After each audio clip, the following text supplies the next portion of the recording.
amigos, nós estamos ao vivo pela internet em Florianópolis, Santa Catarina, Brasil. A reunião é ao vivo. Hoje é 29 de agosto de 2012. Acertei a data, hein? Geralmente eu erro. Nós vamos, inicialmente, preparando energeticamente o ambiente, mentalizar a presença de seres de luz que transmitem sobre nós, aqui e aos ouvintes, participantes da internet, as energias de alta frequência, de comprimento de onda curto, energias luminosas, brilhantes, coloridas e perfumadas, envolvidos por essas energias, envolvidos por essas luzes, cores, envolvidos por as energias de paz, de harmonia. Nós iniciamos a reunião de estudos. Que assim seja.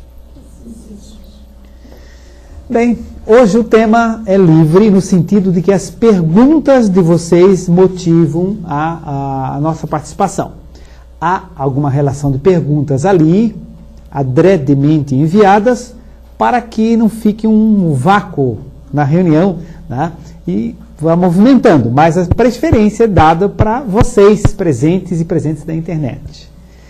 Enquanto o pessoal vai pensando no que vai questionar, né, podemos ler alguma das perguntas ali. Betânia hoje está lá, né?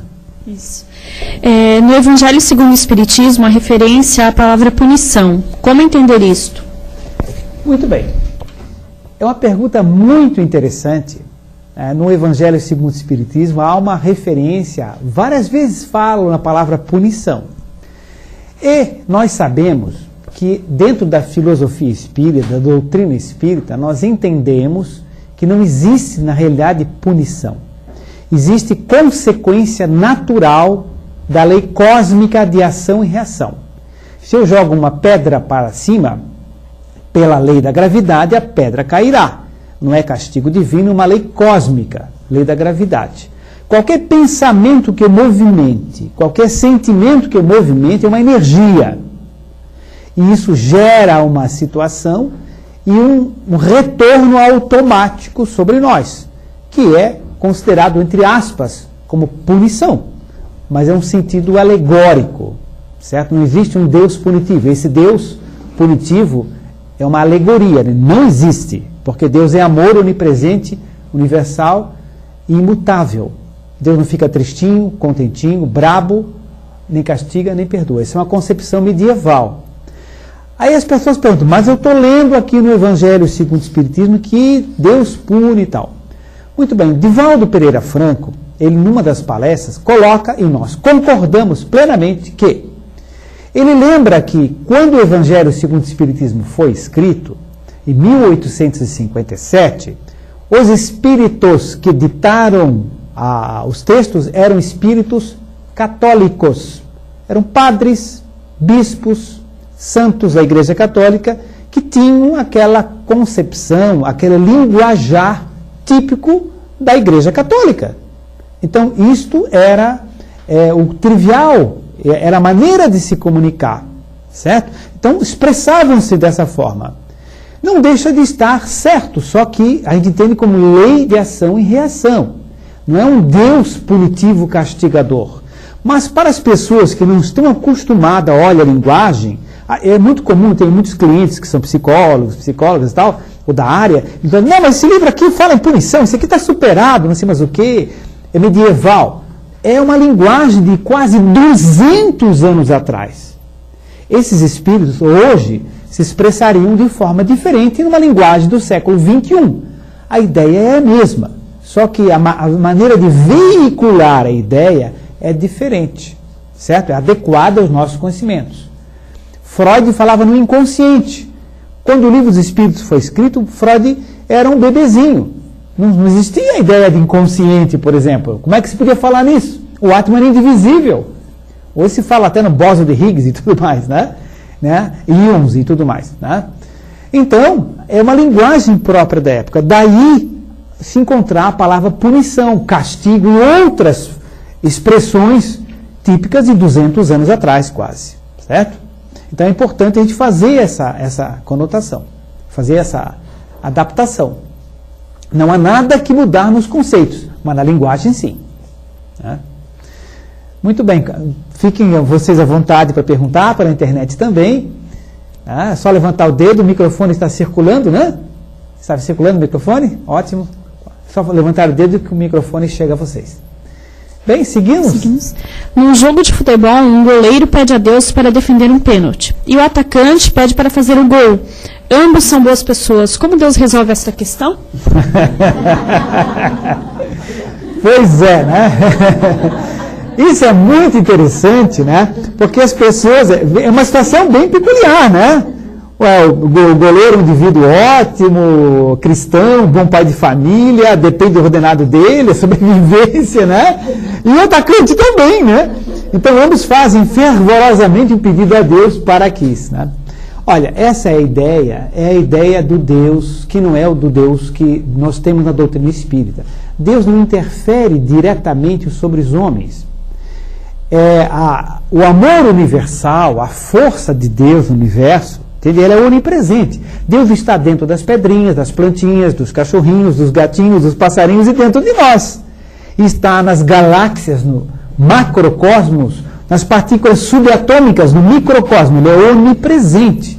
E sempre é igual. É amor e inteligência que banha o universo. Certo? Agora, se a gente... derivam-se de Deus as leis cósmicas todas do universo. As leis físicas, as leis químicas, as leis biológicas, as leis naturais são derivadas da lei primária, causa primária do universo, certo? Então essa ideia que a pessoa faz uma oração a Deus, e Deus entra pela sua porta, pela janela e vai curar a doença, isso não é Deus que está atuando.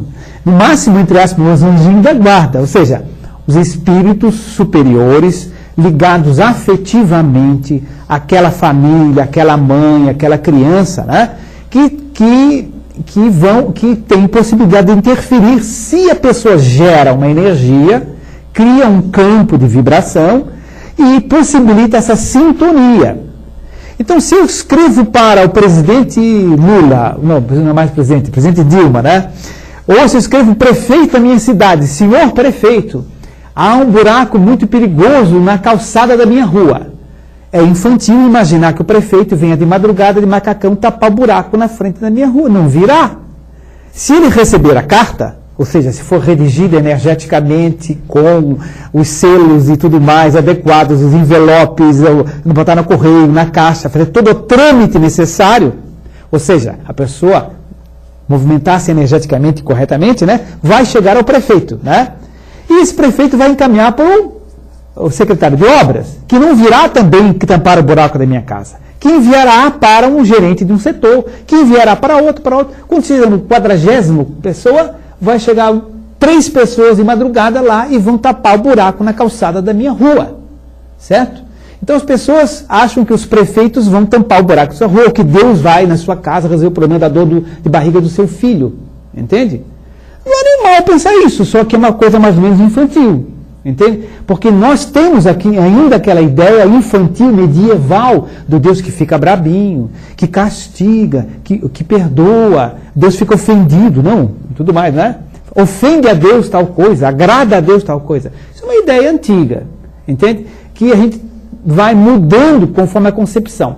Uma vez, quando eu era criança, eu perguntei para o meu pai o seguinte, né? Eu estava vendo um livrinho de história.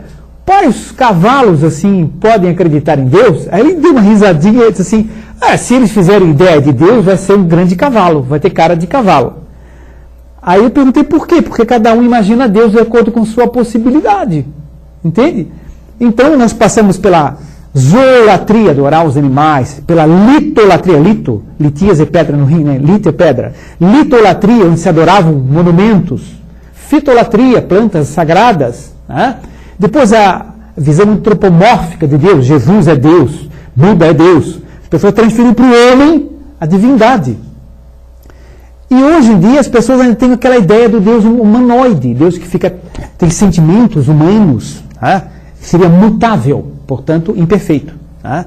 A concepção de Deus é diferente. Então um jogador de futebol que faz um pedido a Deus, o que acontece? Né? A física quântica aborda isso hoje em dia. Né? Se você cria sintonia no cosmos, com uma energia específica, você entra em sintonia com outros campos vibratórios, né, permitem que você tenha mais sucesso ou menos sucesso. Agora, não adianta fazer oração se você for ruim para burro para chutar um pênalti. Né? Não tem jeito, né? Aí realmente é um indivíduo profundamente inábil. Né? Ou ele está completamente ansioso, nervoso, inseguro. Aí, né? Aí é Elano que se aprende, né? Diz que o Elano, quando contra o Paraguai, chuta um pênalti lá em cima, né? Então Cebolinha diz, é Elano que se aprende, né? Errando que se aprende. Então, o seguinte, aí não adianta, falta de habilidade, o setor emocional da pessoa está impossível de receber o auxílio que ele solicita. Tá? Então, vários fatores influenciam, existem as energias, tem o papai dele desencarnado, que está ali, meu filho, bate o pênalti assim, com calma, né? Tem o tio dele desencarnado, né? E tem o goleiro também, o papai dele, olha, se concentra mais ali, né? Muitas vezes está ali ajudando. Agora, tudo depende da sintonia. Agora, não é Deus, nem Jesus, nem Nossa Senhora Aparecida que vai defender o pênalti ou ajudar a defender o pênalti. Né? Isso aí é uma forma primitiva de imaginar as coisas. Né? No máximo, tem amigos espirituais ali, geralmente ligados àquela área de trabalho, no caso do futebol, né? Então, como é que fica a situação de Deus na pergunta, né? Deus continua igual ao amor no universo, né? Não está especificamente atuando sobre pessoas. Né? Agora, tem os seus intermediários todos, até chegar ao prefeito. Né? Pois não, o microfonezinho passa para ela, meio longe o microfone, né? Vamos deixar um pelo meio depois. Vamos lá. O que seria karma segundo a doutrina espírita? Olha só, não sei, deu de ouvir lá na internet, né? O que seria karma de acordo com a doutrina espírita, né? Essa pergunta tem que ser feita com karma, né? Resposta com calma também. Bem, karma na visão espírita é o seguinte: o termo karma vem do sânscrito, da língua sânscrita, que significa ação e não reação. Significa ação. Então, habitualmente se entende karma como um problema que a pessoa traz. Popularmente se diz assim, eu tenho um problema muito sério com a minha sogra. A pessoa diz assim, a sogra é o meu karma. É só um exemplo, tem sogras maravilhosas, tá? Meu karma é a sogra, diz assim, né? Porque ele entende que o problema para ele resolver, a dificuldade que ele tem que superar, é a sogra no caso, certo? Essa é a visão popular de karma. Mas karma não é a dificuldade, karma é a ação. Sim, o karma que você, dentro do seu karma, dos seus projetos de ação, certo? Está na resolução, no trabalho que você tem que fazer, positivo, construtivo, de se aproximar com a sua sogra. Não é o sofrimento que você tem que passar com a sua sogra que é o karma. O karma é o que você tem que trabalhar. Então, o karma é ação, não é o sofrimento nem a reação. Porque as pessoas dizem assim, eu tenho que aceitar isso porque é meu karma. Então, uma visão errada, é uma visão estagnada, estática de karma. A visão espírita do karma, tua pergunta foi bem formulada. A visão espírita do karma o karma ele é uma ação, ele é dinâmico. Certo? Então, é aquilo que nós temos que fazer para superar a situação. O meu karma é passar pobreza. Não. O seu karma é trabalhar bastante, estudar bastante para sair da pobreza. Certo? Meu karma é ter asma, eu vou ter que ter asma a vida inteira. Não, o seu karma é saber procurar, se esforçar, buscar todos os recursos para amenizar a sua asma ou curar eventualmente. Certo? Homeopatia é uma boa ajuda. Então, está dizendo que o marido dela, aqui baixinho, o marido dela tem asma. É isso? Não, eu perdi meu com asma. Não, seria o meu karma já. Não, peraí, me passa o microfone que lá na Austrália não te ouviram. Eu perdi meu marido recentemente. Sim. E eu já ouvi falar que poderia ser um karma. Já é a segunda pessoa que eu gosto e eu perco. Bom, nós diríamos o seguinte, dentro da programação espiritual que você teve alguns reencontros para fazer. Nesses reencontros, você foi casado 2 vezes, ou teve 2 pessoas que teve ligação importante, né? Então você tinha na sua programação espiritual o reencontro com essas pessoas, certo? Na sua programação espiritual, esperava-se que você superasse uma série de problemas, que ele superasse uma série de problemas, que ele ajudasse você em uma série de características e você ajudasse ele em uma série de características. Esta era a programação, certo? Agora é o seguinte, o tempo de vida da pessoa, ele tem um tempo aproximado programado, não é? Vai morrer no dia 16, às 3 horas da tarde. Não, não é assim. Na faixa de tantos e tantos anos, 30, 35, 40, 45, 52 a 59, sei lá, por ali nessa faixa, a pessoa deve retornar para o plano espiritual, certo? Então, existe uma programação. Não seria propriamente karma. Tem uma programação que vocês precisavam, durante esse tempo, conviverem juntos, certo? Está na programação já. Tem que conhecer os detalhes para poder entender o que acontece, né? Muito bem. Quem quiser fazer pergunta, é só levantar o dedo, tá? O microfone está aqui, tem outro lá atrás, né? Seguimos, Betânia? Um extraterrestre desencarnado convive no mesmo plano espiritual de um terrestre? Quem mandou essa pergunta foi meu genro. Tá? Então, o Paulinho Paz. Entende? Então, se um extraterrestre desencarnado... e se ele convive... Como é que é? Se ele convive no mesmo plano espiritual com um terrestre. Então tá certo. Então, ele vê muito Discovery. Tá bom. Então, vi mesmo, lá em casa, geralmente. Então, um extraterrestre desencarna, certo? Um extraterrestre desencarna. Então, a pergunta é a seguinte, se ele está no mesmo plano espiritual do que a gente. Olha, o plano espiritual das pessoas está relacionado a seu modus vivendi, aos seus hábitos, aos seus vínculos, às suas dificuldades, seus créditos, seus débitos. Se um extraterrestre, entende?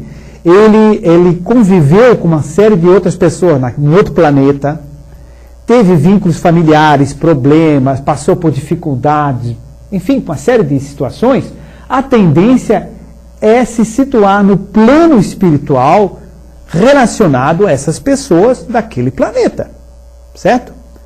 Então, não tem muita assim, razão de um extraterrestre desencarnar em Júpiter. Aliás, Júpiter tem espíritos bem evoluídos, para quem não sabe.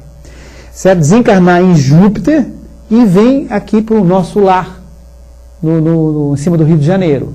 Não tem muito sentido, a não ser que ele seja destacado por uma missão específica. Aí sim, normalmente ele vai lá vinculado aos seus avós, tudo mais, a família, a situação, o trabalho e tal. Entende? Então, por quê? Porque isso se processa por frequência de onda e sintonia. Se você for na internet e botar www Palhoça Santa Catarina, não vai entrar Tóquio de jeito nenhum. Certo? Se for botar www Tóquio, Japão, vai entrar a imagem, som, mensagem do Japão. Porque você entrou em sintonia, puxou a onda, etc. Né? Então, quem está no www Júpiter, vai para as colônias astrais em torno de Júpiter. Salvo exceções específicas de entidades que são depois enviadas como missionários para lá ou para cá.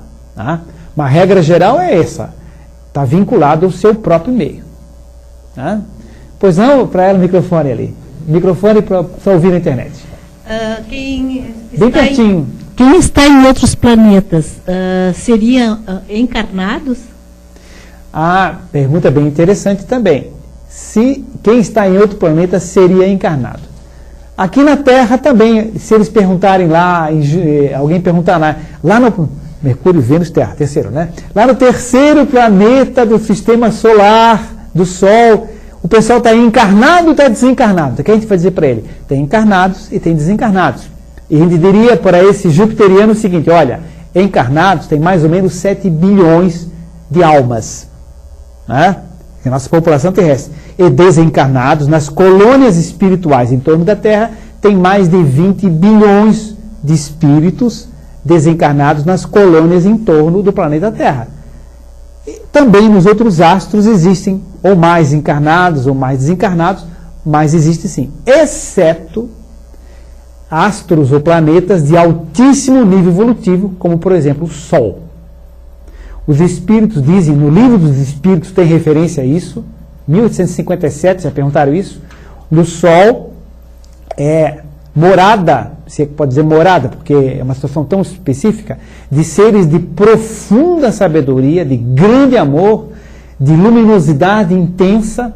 São seres que já não são mais encarnados porque não tem mais carne, entende? Já não tem mais corpo biológico.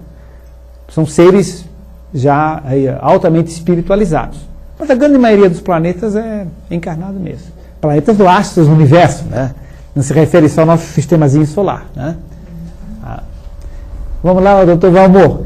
Quero aproveitar a lembrar que na semana que vem, é 3 ou 4 de setembro, na próxima quarta-feira, 5, ele sabe. O doutor Valmor vai falar para nós sobre a evolução do ser humano, a evolução da humanidade. Tá? Eu vou fazer junto com ele aqui, vamos bater um papo junto, vamos interagir. Tá? Ele me mandou o material, depois a gente bate um papo junto aí. Sim, amigo. Ok, então, aproveitando, né, essa pergunta não só do encarnado do outro planeta, mas o senhor comentou, né, que o extraterrestre ele pode vir aqui como missionário. Mas e sobre os expurgos planetários? Você poderia comentar alguma coisa sobre nós? Tipo, né, como aconteceu em Capela, onde o planeta atingiu um nível evolutivo vibracional, onde alguns espíritos que lá estavam não conseguiram atingir esse patamar. E com isso tiveram que ser expatriados, né? Ou então para mundos mais primitivos. Inclusive trouxeram no seu inconsciente registro disso, de expulsão do paraíso. Né? A chamada raça adâmica, por exemplo, constituída basicamente pelos judeus, a raça adâmica trouxe no inconsciente deles aquela expulsão do paraíso, que é o degredo. Eles viviam num astro em torno da estrela de Capela, da constelação do Cocheiro, né? Como os egípcios primitivos também, né? E outros grupos. Então, eles trouxeram aquela sensação de expulsão do paraíso, ou seja, estavam num nível mais elevado, reencarnaram aqui. Então, tinha aquela história. Por que foram expulsos do paraíso? Porque comeram, entre aspas, a maçã do pecado. Ou seja, porque eles eram ruins mesmo. Né? Então, naquela época, hoje é tudo bonzinho, mas naquela época eles eram, há milhares de anos atrás, eles eram seres que prejudicavam a evolução de Capela. Certo? Então, foram degradados para cá, para melhorar a situação desse astro de Capela e ajudar a evolução do planeta Terra. Aqui, relativamente aqui, eles eram adiantados. Certo? Trouxeram a ideia do Deus único e outras coisas. Né? Bem lembrado. Sim, pode passar o microfone. Que o senhor comentou, voltando ao caso do jogador de futebol, Tá. que mesmo ele pedindo a Deus, às vezes ele pode estar numa frequência ruim e não ser atendido. Pode existir, assim, um caso de uma pessoa estar com sentimentos muito ruins, uma frequência muito ruim e que a espiritualidade não consiga agir ali, fica como uma pessoa refratária e ela pode haver, assim, uma certa desistência da espiritualidade amiga dessa pessoa por algum tempo? Olha, é interessante o seguinte. Na nossa reunião mediúnica passada, agora anteontem, eu estava na reunião, até o Luciano e a Adriana também estavam na reunião, segunda-feira, uma determinada entidade espiritual se comunicou dizendo que tinha muita raiva de algumas pessoas ali do grupo. Muita raiva mesmo, certo? E a gente comentando com ele e tentando esclarecer a situação e tal. E ele dizia assim, porque eu sou uma pessoa muito boa. Ele dizia assim, eu sou uma pessoa muito boa, porque ele usou uma expressão, eu amo muito a Deus e amo muito a Jesus, alguma coisa do gênero, assim, entende? Como é que era mais uma expressão que ele usava? Você lembra, Luciano? Eu sou uma pessoa que ora muito, né? Isso. E ele estava... Ah, microfone, está sem microfone? Que é uma pessoa que orava muito e prezava muito a Deus. Exatamente. E que ele estava fazendo as coisas absolutamente certas, ao modo de pensar dele, né? Ao modo de pensar dele. Então ele dizia na sessão mediúnica que eu oro muito, prezo muito a Deus, a Jesus, etc. Eu sou uma pessoa muito boa. E tinha um ódio danado, entende? Então veja só, isso de bater no coração, Deus, Jesus, não sei mais o quê, não tem o menor significado, entende? Isso é uma coisa de superfície. Agora a pessoa se ilude com isso, entende? Porque o que importa é o que a gente pensa, e realmente o que emite de energia, de amor, de fraternidade, de compreensão, de tolerância, né? Então as pessoas acham que orar é uma coisa maquinal, uma coisa automática. Por isso até a gente evita um pouco aqui as orações decoradas, para dar o exemplo de que oração é uma questão de sintonia com o plano superior, com as energias superiores e tudo mais, né? Pode-se orar decorado, que é mais difícil você orar decorado pensando no que está dizendo. É mais difícil. Não é impossível, mas eu acho mais difícil. Né? Então, as pessoas, como ele dizia, não, mas eu oro muito. Tinha uma raiva danada, né? E um espírito que estava com muitas dificuldades, foi encaminhado, etc. Né? Quer falar alguma coisa mais sobre esse caso, Luciano? Não, é isso aí, né? Então, voltando à tua questão, tá? Às vezes as pessoas estão orando, mas é uma coisa de lábio, não é de coração no sentido do sentimento. Então não é possível, a onda é outra onda. Eu já citei um exemplo aqui de uma pessoa que desencarnou 9 anos e ele dizia, nem mamãe veio me ajudar. E a mãe do lado dele o tempo todo. Desencarnado, ele não via a mãe, não ouvia a mãe, não sentia a mãe, porque estava em outra frequência. No teu computador tem o Japão ou tem Biguaçu, mas você tem que botar Biguaçu ou Japão, senão não entra. Mas está ali a onda, está circulando. A mãe estava do lado dele, ele não via, estava em outro nível de frequência. Sim. Então quer dizer que a pessoa continua recebendo uma assistência, só que ela não capta. Não capta. Não capta, exatamente. Obrigada. É interessante também que essa sintonia acontece muito no mundo espiritual. A gente nota muito isso, né? Que Sim. A pessoa realmente, os mentores estão sempre aguardando, sempre próximos, sempre ajudando, só que são impedidos energeticamente de acessar a pessoa que está sendo...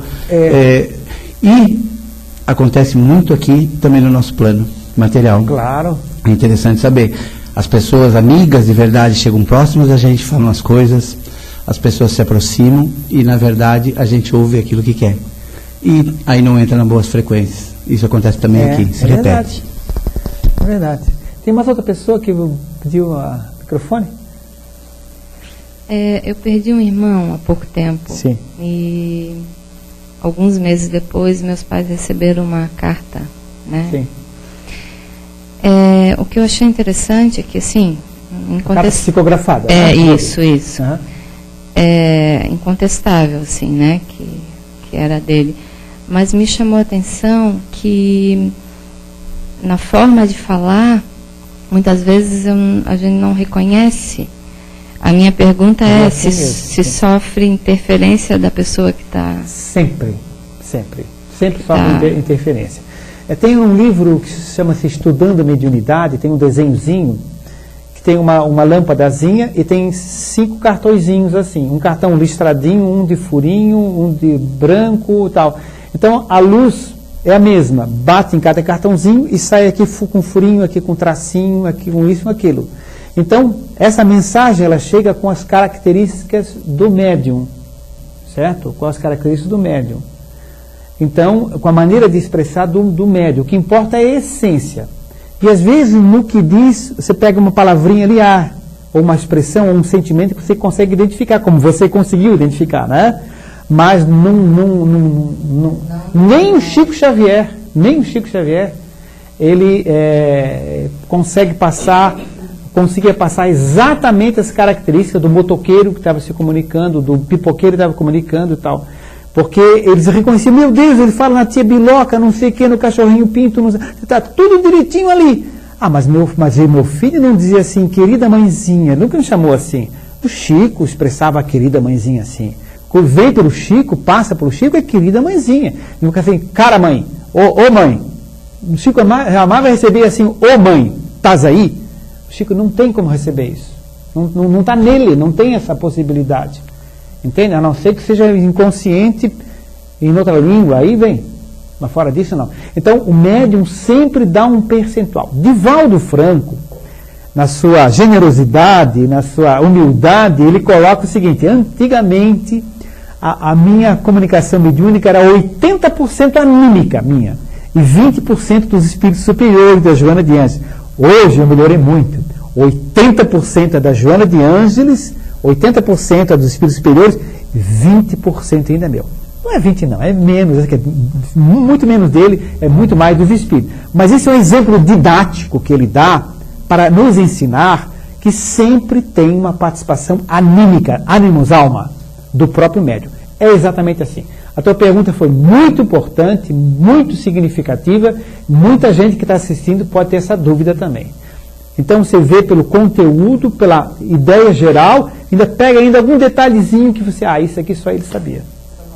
Aconteceu? Pode dar uma confirmadinha? No... Sim, isso aconteceu, exatamente. Confirmando nomes e situações, e alguma coisa assim, alguma palavrinha, algum modo dele, de como ele falava, apareceu. Apareceu, né? Uhum.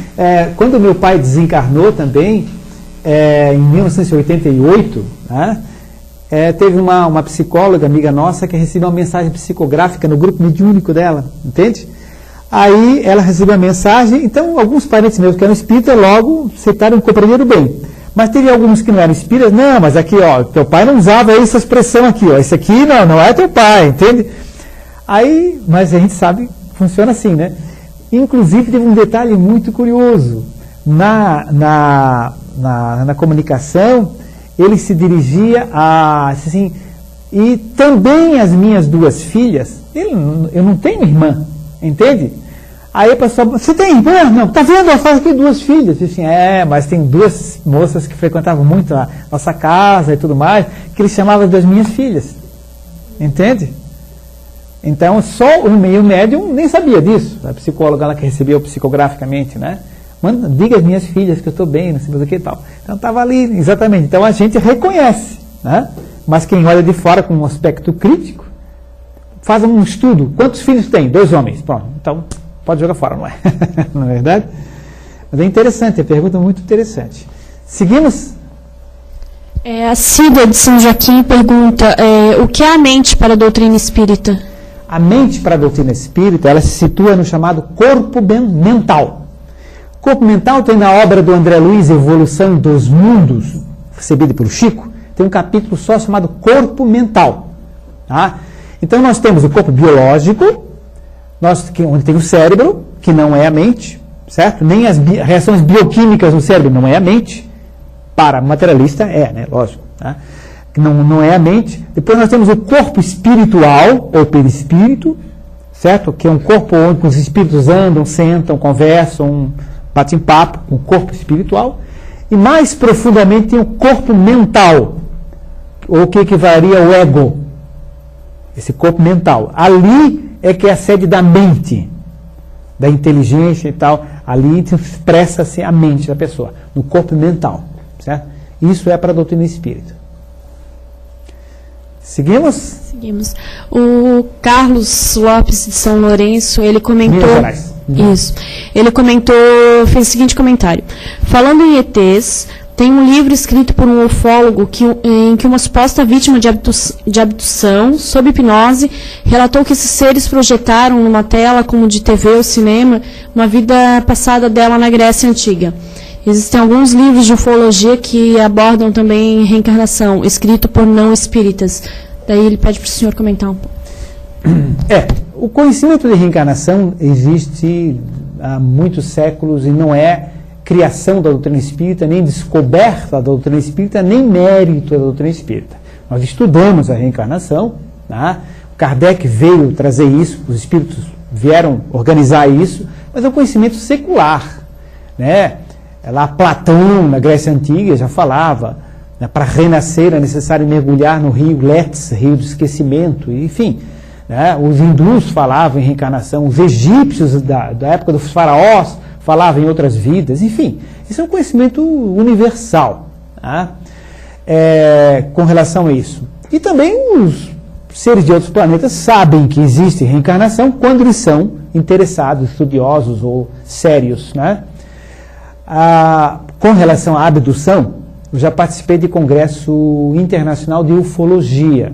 Tá? Tem muita coisa interessante, outras não, mas a abdução é um fato que existe, né?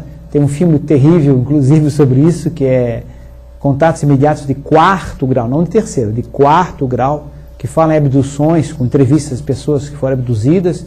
O filme na tela tem 3/4 da tela que eu filmo e 1/4 da tela vai mostrando os depoimentos do xerife, do médico, do juiz e tudo mais, verdadeiro. E do outro lado da tela é o filme. Contatos Imediatos 4º grau. Um filme bem pesado. Né? Quem tem dificuldade de dormir não consegue ver o filme não, porque são fatos reais e tem ali, né? Então tem pessoas que são abduzidas mesmo, levadas para os discos voadores, depois são devolvidas, né? E como todo mundo que é inteligente, tem tecnologia, existem pessoas mais evoluídas e menos evoluídas ética e moralmente. Às vezes eles abduzem você aqui e te deixam lá na Arábia. Isso acontece, né? Isso acontece. E depois para explicar para a família que eu fui abduzido por um disco voador, nada, você foi passear na Arábia, né? Então isso infelizmente acontece, sim, né? Isso é um fato. Evidentemente que muitos que dizem ser abduzidos não foram dar uma voltinha e foram passear. A gente sabe disso também, né? Como também tem gente que diz que vê espírito e não está vendo coisa nenhuma, né? Isso é um fenômeno. Mentira existe em qualquer lugar. Mas que o fenômeno existe, e nesse congresso eles mostraram documentação farta sobre isso, mostraram mesmo. Sim? Bom, à luz do espiritismo, doutor Ricardo, vamos dizer que essas abduções extraterrestres, elas se dariam mais a nível de corpo físico ou a nível até de corpo astral? Que pergunta boa. Muito boa. Algumas abduções são feitas em corpo astral. A pessoa está dormindo na cama, deitada, dorme, sai fora do corpo. E como eles são, às vezes, também estão no mundo astral, alguns desses ETs, entende?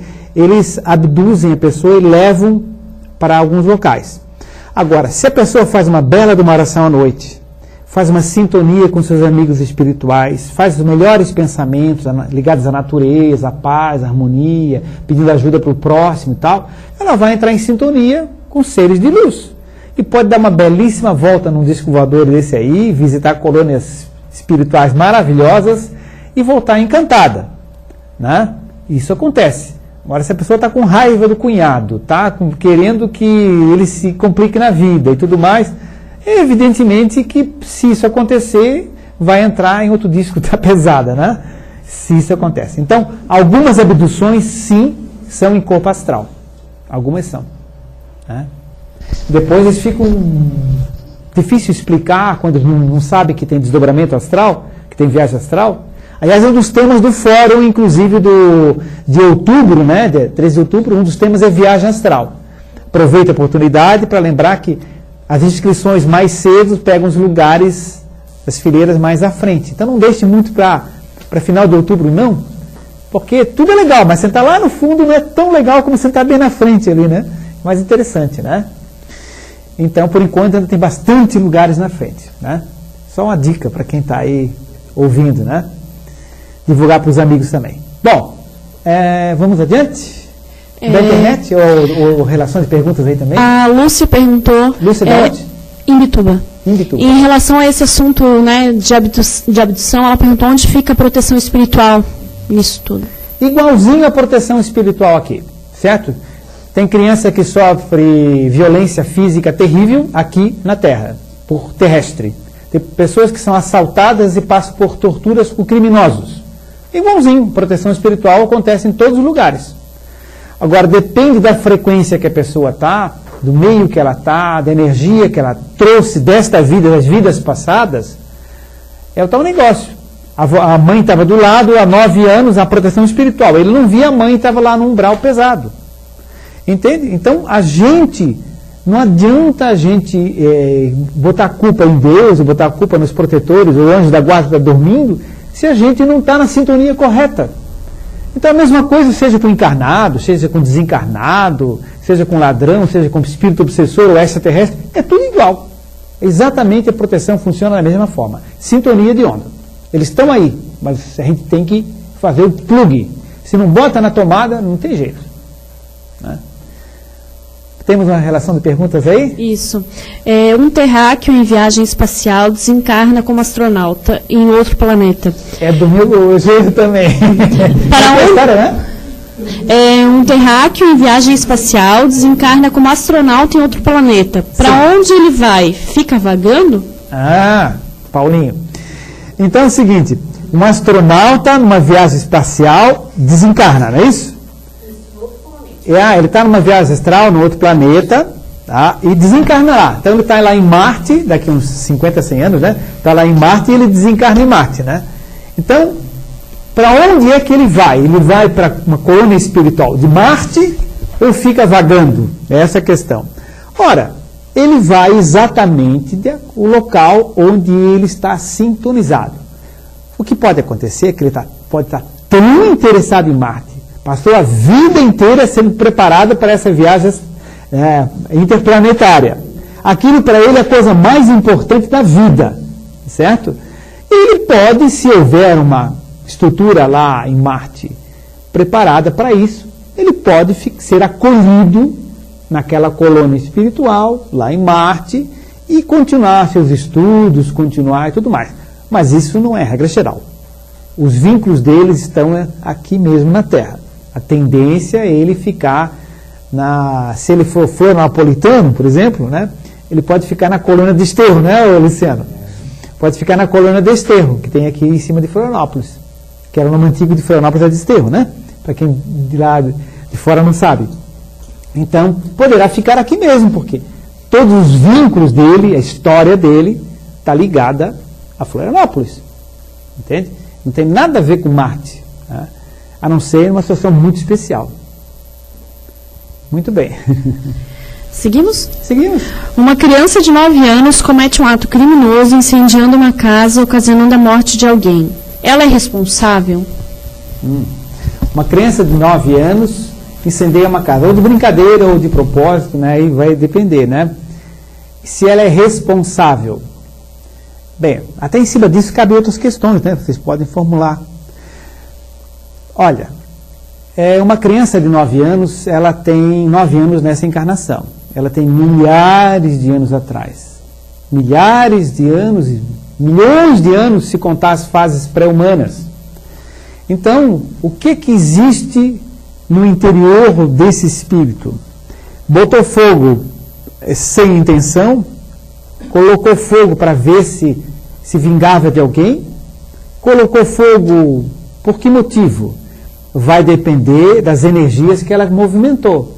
Ela não é uma criança, ela está uma criança. Mas ela fez de brincadeira um foguinho para ligar a panelinha, para fazer uma sopinha, e de uma forma infantil pegou fogo na casa e alguém ficou aleijado, ou desencarnou, ou ficou seriamente queimado. Evidentemente que a responsabilidade dela vai ser mínima. O que vai acontecer, infelizmente, é que vai crescer, ser um jovem, ser um adulto, infelizmente, mesmo com toda a proteção espiritual, vai levar esse trauma com ele, né? E vai ter dificuldades depois, não que esteja programado, não que isso foi nenhum castigo, mas obviamente, alguém bota fogo numa casa sem querer e alguém fica queimado seriamente pro resto da vida, isso mexe com a gente. Eu não mexeria com qualquer um de nós? Mexeria, né? Se eu vou acender um fogo ali de repente e esqueço alguma coisa ligada, tiro uma soneca, pega fogo em vocês aqui, todo mundo depois se queima, vai para o hospital, fica com um problema, eu não vou ficar com dificuldade? Claro que vou ficar, entende? Isso é um processo natural. Mas eu não tive a intenção. Não tive a intenção, mas eu não vou conseguir ver o Luciano todo queimado, na verdade, vou me sentir mal, entende? Isso é um processo natural, né? Então, agora, o que acontece é o seguinte, as pessoas que passaram por aquilo, não foi gratuitamente. As pessoas que passaram por naquele incêndio, né, têm alguma história nas suas vidas passadas que as fez estar naquele incêndio. não é castigo de novo, mas é sintonia de energias. Alguma coisa uniu as pessoas aqui no seu passado que foi atraído para aquela circunstância. Tudo se encadeia nas energias, né? Então, essa criança, ela terá um mínimo de responsabilidade e talvez algum trauma que fique nela, né? E que pode ser tratado, ser corrigido depois, com um amparo profissional, né? Ou, dependendo do que está dentro dessa energia, tem uma responsabilidade grande. Né? Bom, lembra que o microfone está disponível, quem quiser levantar alguma questão aí, pode passar para ela aí. Já tem um aqui, ótimo. Como a doutrina espírita explica o sonambulismo, se teria alguma... Como a doutrina espírita explica o sonambulismo? Bem, também é sonâmbulo quem senta na cama, fala sozinho, certo? Não precisa sair andando assim, como diz no filme, no desenho animado, né? Não precisa. Claro que esse é um sonâmbulo clássico, mas quem senta na cama, de olhos fechados ou abertos, e fica falando, e também é sonâmbulo, certo? O sonambulismo é um fenômeno onde a pessoa está desdobrada, sinônimo é projetada ou desprendida espiritualmente. Então, o espírito dela está desdobrado juntamente com seu corpo espiritual e seu corpo mental. Então, o espírito, o corpo mental e o corpo astral, o perispírito, estão desdobrados. Está tendo algum contato, alguma conversa, vendo algum filme, assistindo alguma aula, discutindo com alguém, certo? E o seu corpo está reagindo aqui sentado na cama ou andando pela casa, certo? Então ele está vendo alguma coisa em outro local e o seu corpo está reagindo. É mais ou menos como ele fosse médium dele mesmo, certo? Para ter uma ideia. É um fenômeno anímico dele mesmo, que ele está projetado fora do corpo e o corpo está reagindo. Isso é sonambulismo. Certo? De uma forma resumida, assim. Microfone? Pode passar para ela. Isso. Acho que pode ter a ver com relação a essa pergunta. Acontece bastante comigo de acordar, saber que está acordada e não conseguir se mexer e nem abrir os olhos. Isso aí é o seguinte, isso não é exatamente sonambulismo, mas é bem próximo. A pessoa que está acordada, sabe que está acordada, tem consciência que está acordada, mas não consegue se mexer. Essa pergunta que ela fez. E isso não é raro, é relativamente comum. Isso significa o seguinte, às vezes, abrindo parênteses, essas pessoas também têm um sonho que estão caindo e quando acaba de cair, acorda. Também isso acontece. Tá? Essas pessoas, às vezes, também sonham, às vezes, que estão voando. Tá? Sonhar que está voando, sonhar que está caindo e quando acaba de cair, acorda, ou sabe que está acordado e não consegue se mexer, é tudo a mesma coisa. A pessoa desdobrou-se fora do corpo, repetindo o sinônimo, desprendeu-se fora do corpo, ou projetou-se fora do corpo, está desdobrada, desprendida, projetada, e quando está retornando o encaixe no corpo físico, não encaixou completamente ainda. Há partes do corpo espiritual que não encaixaram no corpo físico, certo? Então a consciência está ainda um pouco fora também, tá? Até eu tenho uma palestrazinha que já passei, inclusive aqui, que o indivíduo, ele saiu, foi visitar uma parente em outra cidade, desdobrado fora do corpo. Aí quando ele chegou na casa, tinha um amigo espiritual na porta e disse assim, você é irmão dela, né? Eu já fui informado que você viria visitá-lo. Eu disse, que bom, tal. Pode entrar. Ele em espírito, né? Entrou no quarto e foi até ao quarto da irmã. Quando chegou no quarto da irmã, que era solteira, né? Chegou no quarto da irmã, ele ficou em corpo espiritual desdobrado na frente dela, ela dormindo, e ela começou a chamar, digamos que fosse Maria. Maria, aqui é o João, sou teu irmão, eu cheguei, quero falar contigo. E a Maria dormindo, roncando e nada, né? e ele concentrado, tá, daqui a pouco a Maria coloca a cabeça para fora da cabeça física dela. A cabeça do corpo astral coloca para fora do corpo físico, então se vê uma dupla cabeça, né? Ou para a cabeça, o pessoal chama, né? Para cérebro, tudo, né? Do outro lado, extrafísico. Então ela colocou a cabeça para fora da cabeça dela, olhou e disse assim, quase que eu digo o nome dele agora, e disse: João, tu chegastes hoje de viagem? Não, mas nem me avisaste, viesse de carro ou viesse de avião? Ele disse: não, Maria, eu estou aqui desprendido espiritualmente, saí do meu corpo lá da minha cidade e vim te visitar. Ela assim: essas coisas de espírito me dão medo. Bom, mergulhou novamente no corpo físico. Aí ficou olhando para ela: que burrinha. Perdeu a oportunidade, né? Aí ele voltou, né? Então, são desdobramentos, desprendimentos ou projeções astrais. Sim, Valmor. Okay. É só a nível de complemento, uma coisa que a gente observa é que, às vezes, né, o próprio susto pode desprender a pessoa do corpo. Eu tenho, um bom número de pacientes, né, com o uso de entorpecentes, que eles relatam, né, muitas dessas viagens, que as viagens ruins, e depois eles relatam que, doutor, tem muitas situações que parece que eu não consigo me mexer. Eu acordo e estou lá e o corpo não responde. Aqui. E principalmente essa situação, parece que eu estou caindo num buraco negro, estou caindo. Então você pode ver que facilita até esse tipo de desprendimento do corpo e a sensação, né, que a gente chama também na psiquiatria muitos pensamentos oníricos, né, que é o sonhar acordado que o paciente tem. Okay. Não só o paciente, como todos nós, né, são essas sensações de desdobramento. Um sonho onírico é ganhar na Mega Sena, né? Essa é a piada. Muito bem, seguimos? A Paula, de Florianópolis, faz o seguinte comentário e faz uma pergunta. Não é a Ana Paula, não. Não. Tá. Eu tenho 29 anos hoje. Meus pais abusaram física e espiritualmente a vida toda, julgando as irmãs umas contra as outras, degradando minha imagem perante a família por pura maldade. E eu transformei toda a minha raiva em amor, mostrando o caminho correto pelas minhas ações. Mas eles continuam se embebedando e fumando e se fazendo de vítima. Para não enlouquecer de vez, eu saí de casa e hoje não consigo mais nem escutar as vozes deles. Eu fiz certo de desistir? O que eu poderia fazer para não continuar com esse karma para a próxima vida? É uma pergunta bastante séria. É o seguinte,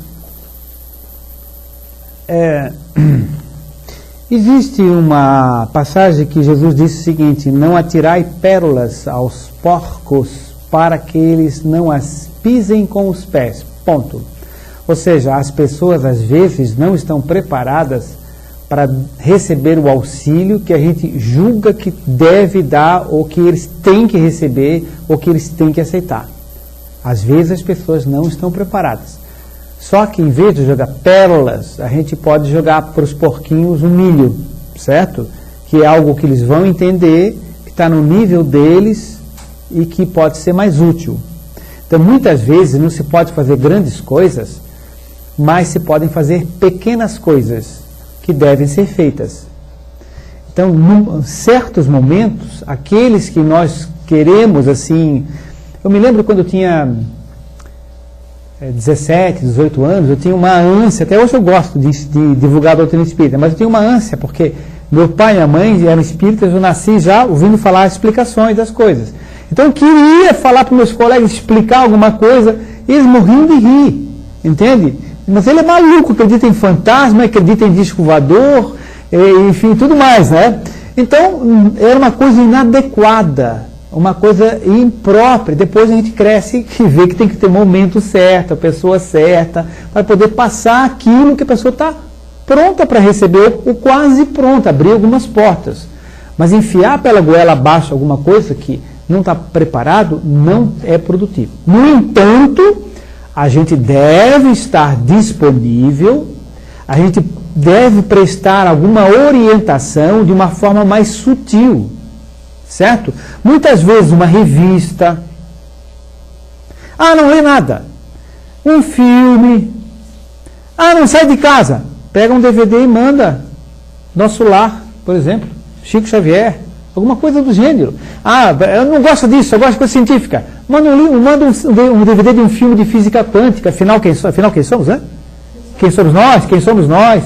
Então, se faz chegar a pessoa por outras vias, né? Um filme, uma revista, um DVD, enfim, alguma coisa que possa abrir horizontes. Então, há formas de manifestar o amor também de outras maneiras. Mandar flores, manda um presente, torna-se disponível, manda um e-mail bonito, em dias específicos, né, dia do amigo, sei lá o que for, entende? Existem muitos caminhos. Agora, a gente não deve, a pergunta dela, a gente não deve desistir. Não é por esse caminho, não era ainda por esse caminho.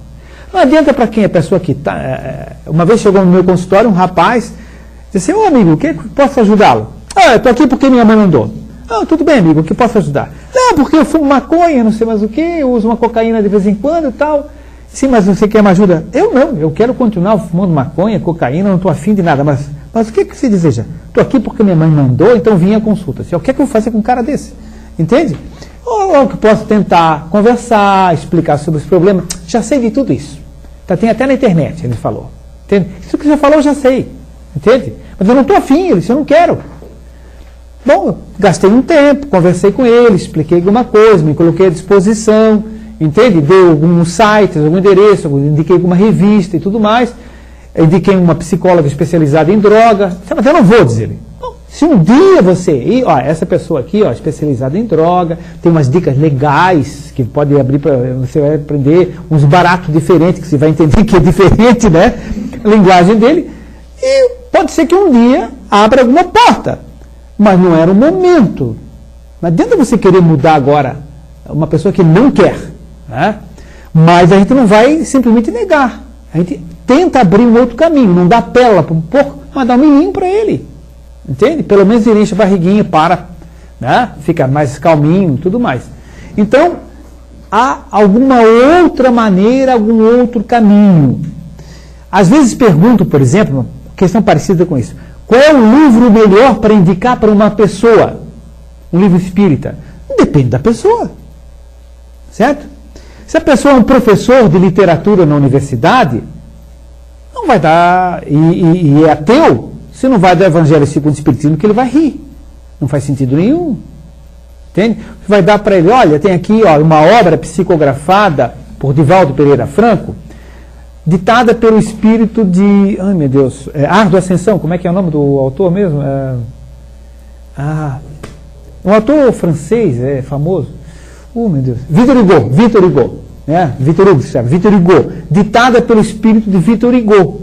Eu estou emprestando isso aqui para você analisar, como professor de literatura, o estilo do Victor Hugo. A pessoa lê.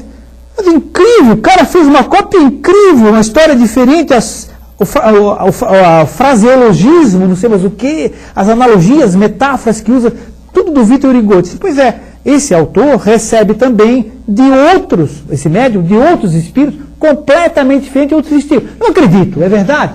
Iniciam conversa. Entende? Uma vez na minha residência, no tempo que eu tinha casa de praia, né, hoje eu não tenho mais, nós tínhamos uma casinha de praia e veio consertar os móveis, fazer armário embutido, um marceneiro que era estudante de teologia de uma igreja dessas pentecostais. Não vou citar qual era a igreja. Ele é estudante de teologia. Estava terminando o curso de teologia para se tornar pastor dessa determinada igreja. Então ele estava todo empolgado, né? Aí ele começou a falar, porque eu sou temente a Deus, o senhor temente a Deus. E ai, meu Deus, né? Aí, o que eu vou fazer com ele? Aí ele ficava ali, era um dia de chuva, não dava para ir à praia. Bom, chovendo horrores, e ele lá montando o armário embutido, né? E o cara lá sempre recitando coisas da Bíblia e tal. Bom, tudo bem, vamos, né? Nem rádio tinha, né? Então, aí, bom, vamos conversar com ele, né? E começamos a bater um papo e tal. Aí ele começou aquela conversa, o senhor é ou não temente a Deus? Eu disse, não tenho o que temer, né? Em princípio não tem muito o que temer, né? Mas a gente tem uma ideia de Deus assim, mas que engraçado essa ideia de Deus que o senhor tem, não? Mas Deus, Jeová, que manda não sei mais o quê, que manda o castigo e tal. Não, é um pouco diferente e tal. Mas que religião é a sua? Eu não queria perder o marceneiro. Assim. Não, no final, quando você terminar lá embutido, eu digo para os por enquanto a gente vai conversando e tal. Aí ele lia os negócios da Bíblia, me trazia e tal. Aí eu comecei a pegar algumas coisinhas da Bíblia que eu conhecia, que ele mostrava ali, comecei a interpretar, a simbologia. Não, mas ó, aqui não é 7 olhos. Né? 7 olhos quer dizer, 7 quer dizer sempre, completo, todo, perfeito. 7 olhos quer dizer toda a visão, completa. Ah, que interessante. Onde é que você trouxe isso? Ah, por enquanto é segredo. Né? E assim foi conversando e tudo mais. Depois ele me falou da besta apocalíptica. Dizia, a besta apocalíptica é o espiritismo, dizia ele. Ai. Não, pois é, eu acho que não, mas eu tenho outra ideia, né? Aí fomos conversando e tal. Ele ficou lá um fim de semana inteiro, né? Para encurtar a história, depois de muito conversar, explicar, mas o senhor entende um pouco de Bíblia? Não muito, não. Começou a falar na visão de Deus, na fraternidade, na amizade, na caridade e tal. Disse, mas o senhor é religioso? Então, mais ou menos, depois de explicar. Depois de um tempo, quando eu estava no finalzinho, ele assim, pois é, eu queria conhecer a sua religião, muito diferente. Aí eu falei, olha, eu sou espírita kardecista. O homem ficou branco, né? Ficou branco. Espírita? Não, você está brincando comigo, você não é espírita, não. Não é, uma pessoa assim, desse jeito, educada, não pode ser espírita. Assim, não, eu sou espírita, mas é que o senhor não conhece o espiritismo. O senhor, não, a gente conhece, é do Satã, não sei mais o que. Não, olha, eu lhe falei alguma coisa de Satã? Falei que foi fazer mal para as pessoas? Não, tudo o contrário. Não faz sentido, né? Aí começamos a conversar, depois de muito tempo conversar, disse, olha, vou lhe dar um presente.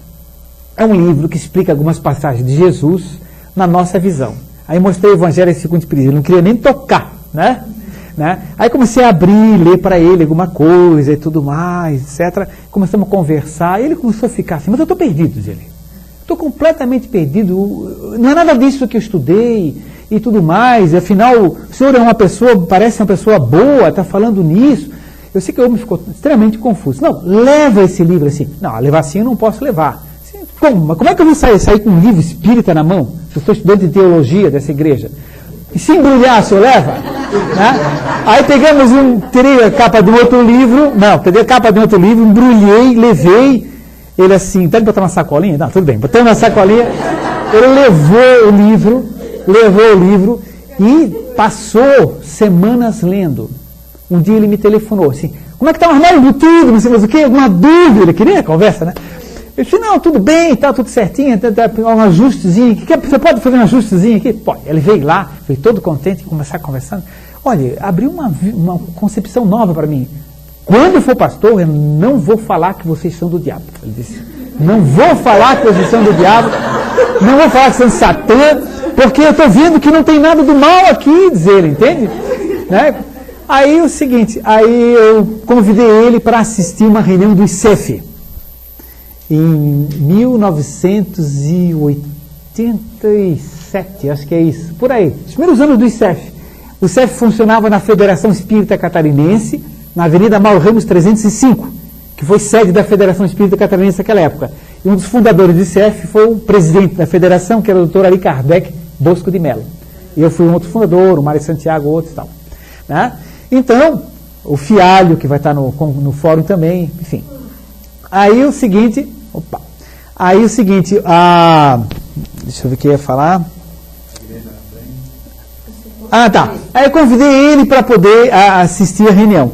Aí ele disse assim, bom, eu vou então com a minha esposa e tudo mais, vou à reunião, pode. Ele veio de terno, gravata, né? Como assim, já quase pastor, né? De terno e gravata, chegou na porta, disse, tem um casal ali que quer falar com vocês e tudo mais, perguntou se aqui que é reunião e tal. Aí entrou, participou da reunião, né? Fez um monte de perguntas, assim, eu não quero que diga que seja estudante de teologia. Não, tudo bem, não tem problema nenhum. Então. Aí fez uma série de perguntas, aí colocou uma questão pessoal da família dele, muito séria. Disse assim, que ele tinha um filho que era excepcional e tal, por que Deus fez isso com ele? Aí nós explicamos as vidas passadas, a reencarnação, a oportunidade que aquele espírito estava tendo de eliminar um problema no corpo espiritual, de eles se reencontrarem e amar aquela criatura. Enfim, explicamos toda a dinâmica. Levamos a reunião em cima disso. O Vitor Hugo estava na reunião nessa ocasião. Ele gostou muito do que o Vitor Hugo colocou também, o professor Vitor Hugo. Tá? E, não o Vitor Hugo, não, o Vitor Hugo, daqui do ICEF. Então ele participou da reunião e tal, e ficou lendo o Evangelho segundo o Espiritismo, depois não tive mais notícia desse amigo. Só que ele me fez um convite, disse, agora o senhor vai na nossa reunião. Eu disse, ai meu Deus, vou na reunião, que reunião de vocês? Não, é uma reunião da ADONEP.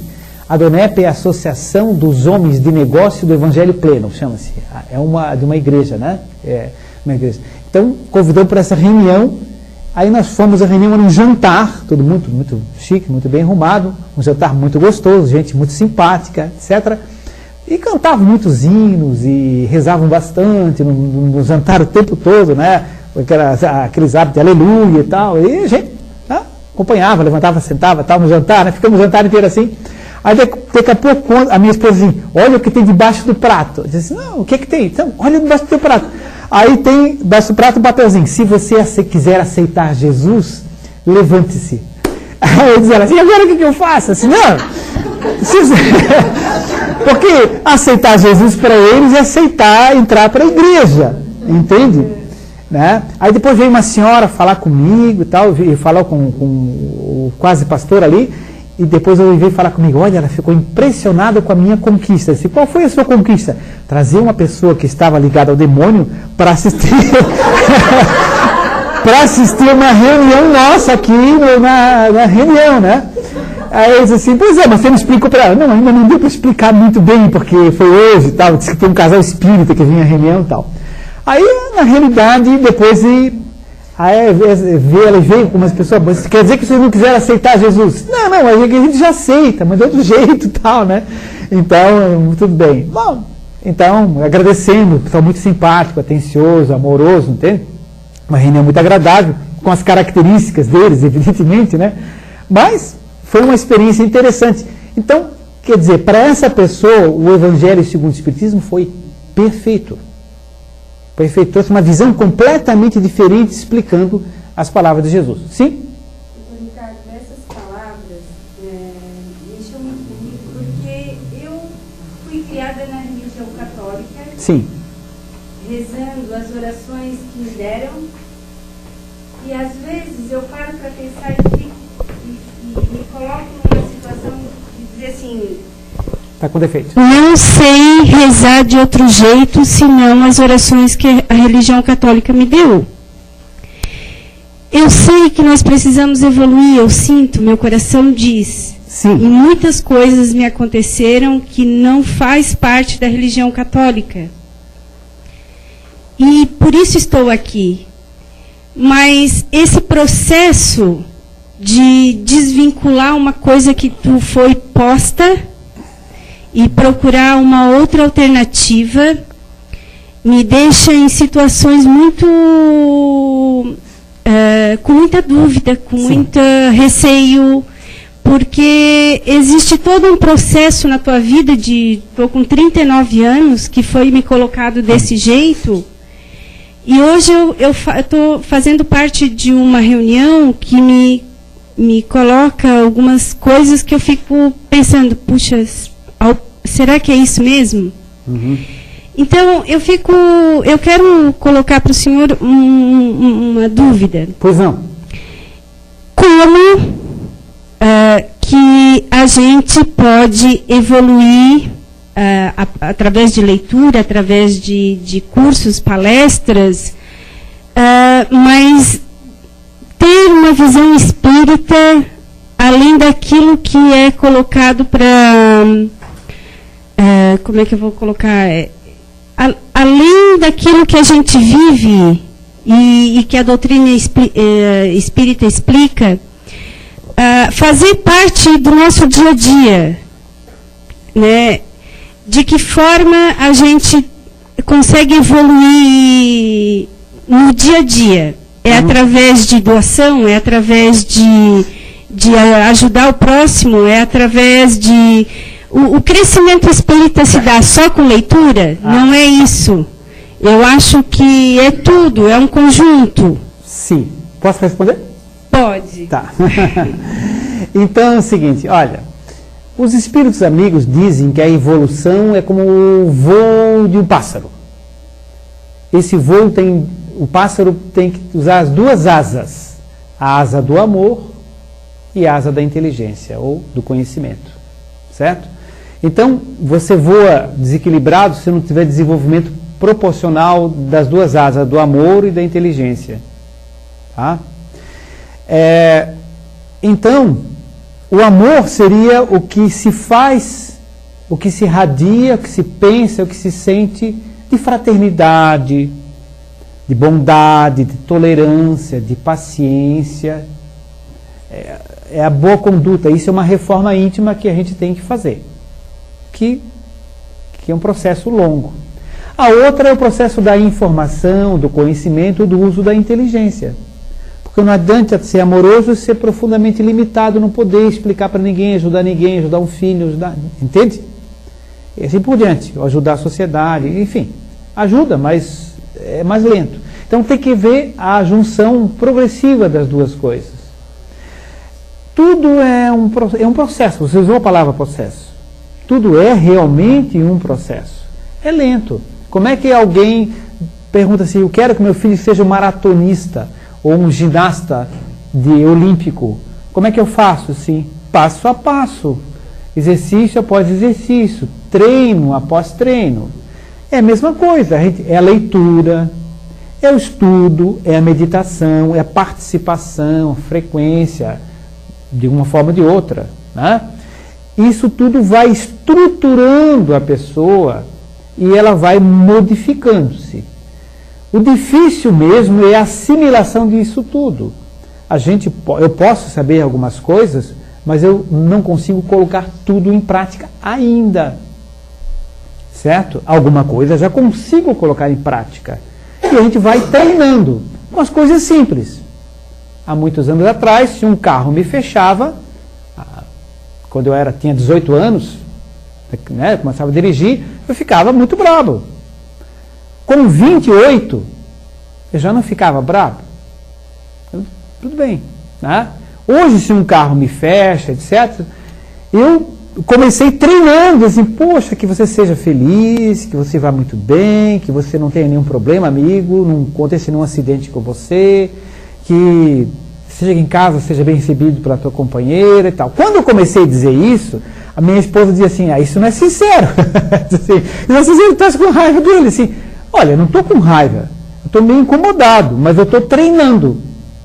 Depois de um tempo eu digo isso, já é gostoso dizer isso. Mas levou muitos e muitos anos. Entende? Então isso acontece com outras coisas, né? A gente vai treinando. Eu me lembro de um conhecido, quando eu visitava alguns morros, hoje eu não faço mais isso, eu visitava os morros com o seu Valmir, do Centro Amor e Unidade do Apóstolo. Ele tinha uma equipe que ia nos morros levar comida, alimento, visitava o pessoal lá. Então eu ia junto também. Então, um dia eu encontrei um rapaz lá que era candidato a vereador. Disse assim, o que você está fazendo aqui? Disse, não, eu estou querendo distribuir um negocinho para ganhar uns votos e tudo mais, e tudo, etc. Então, de vez em quando encontrava um rapaz lá. Passou a eleição, ele perdeu, não foi eleito. Tá? Depois de quase um ano, eu estava ainda frequentando aquele grupo lá, encontrei ele assim, vai ter eleição de novo? Perguntei para ele assim, rapaz, eu acostumei e gostei, fiz amizade aqui, estou ajudando uma comunidade aqui, montar um jogo de futebol para as crianças e tal, eu estou fazendo isso com gosto agora. Aí a gente pode perguntar, mas você não fez isso com interesse antes?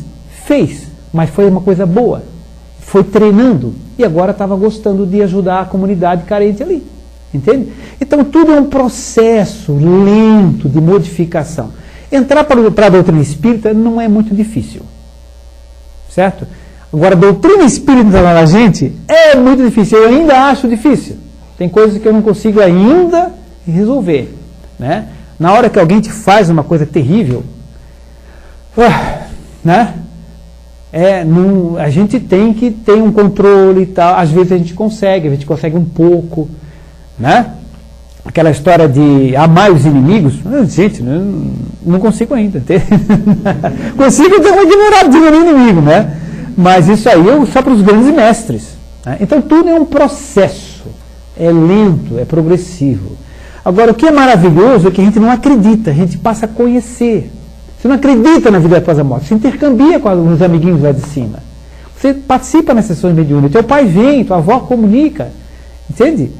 Tem as mensagens, né? Agora, isso tudo é lento, é gradativo, é um processo, né?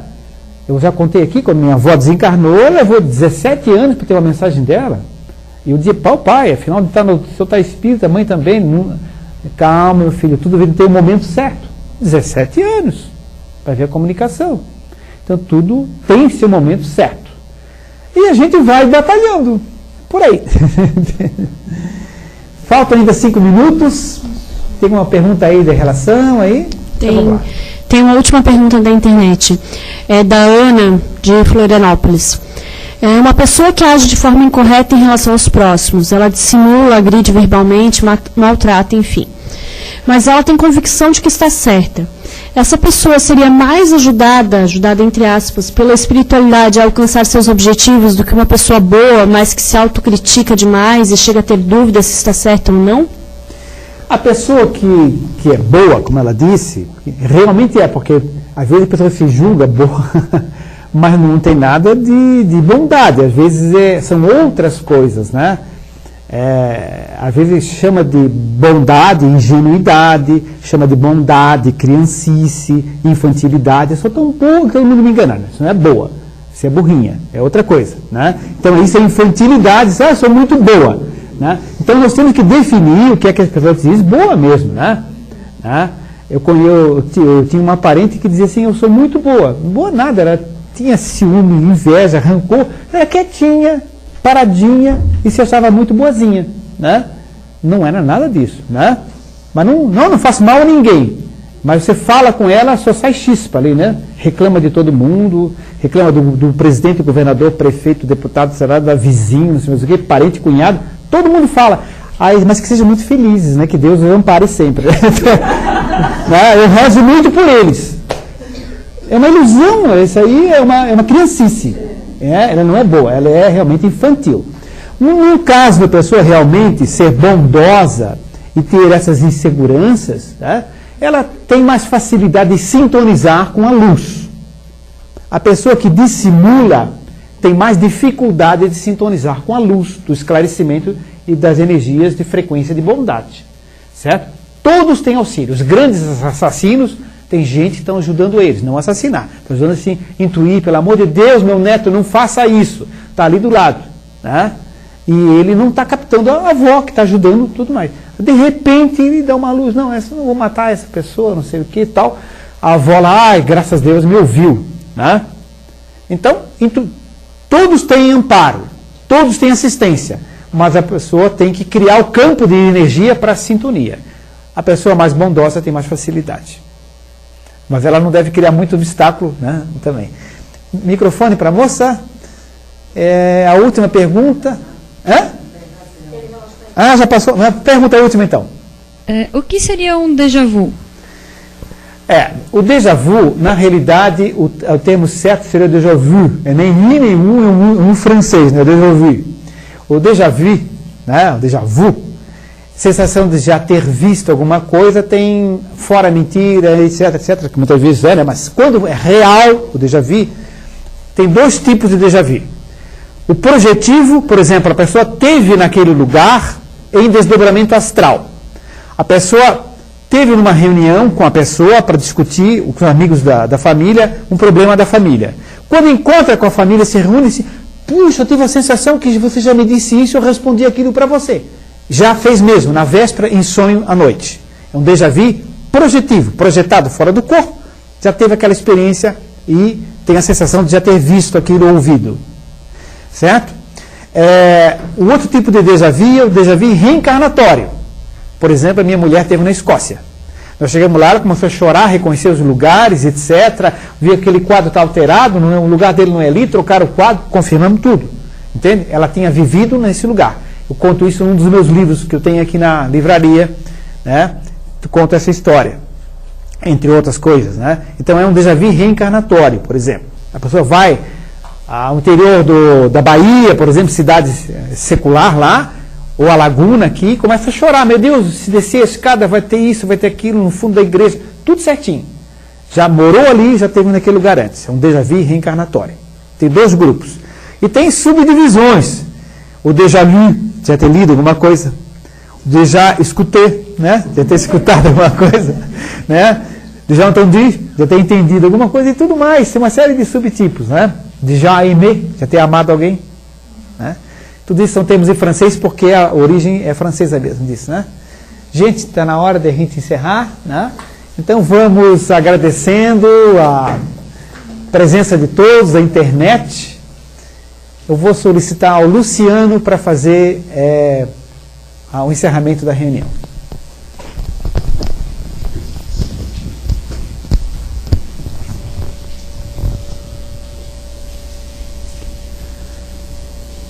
Continuemos sintonizados com todas essas boas energias.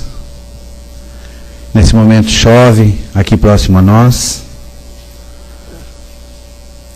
Que possamos sentir toda a bondade, toda a perfeição, toda a beleza